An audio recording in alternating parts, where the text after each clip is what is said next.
All right, welcome back. Unit 1, Topic 2, Part 2, Day 5. So, identifying a series of transformations, carry a shape onto a new position. Same objective as the last video.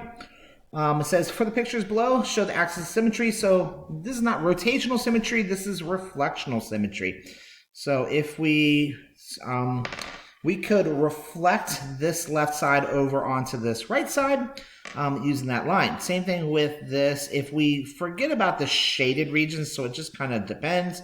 So it looks like there's 3 ways. Oh, wait, no, I'm sorry. There is more. There's a 4th way. There is a 5th way. So basically, going through any of the points, you're going to create a line of reflection. For here, we got 1 here that would flip one side onto the other. There's 2. There's 3. There's 4, and I believe that's it. For this one, we've got 1.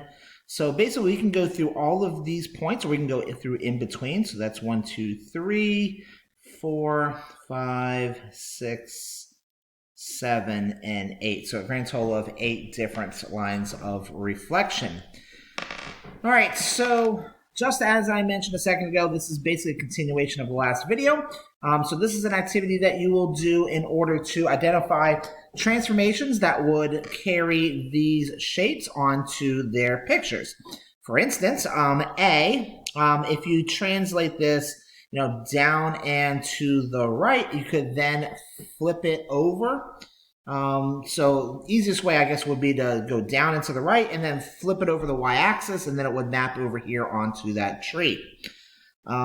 Because right now, if you flip it over the x-axis, you have to flip it over the x-axis and the y-axis. So slide it down, flip it over the y-axis, and then flip it over the x-axis, then flip it over the y-axis. For C, now I know it doesn't work out perfectly right here, but you want to reflect over this y equals x. I think the image is a little bit off, though. It should be 90-degree angles on this one. For B, we can simply just slide it or translate to the right. For D, it looks like that may be a reflection over y equals x as well. It looks like we...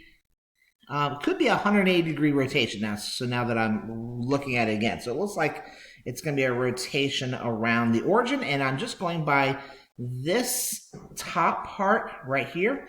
And I say top part because it ends up being the top here on the image. So that's what I'm looking at, and then I'm looking at that slanted part, and that slanted part ends up here. And so when you turn it, that's exactly where you're going to want it to end up. So on F, simple translate to the right and down.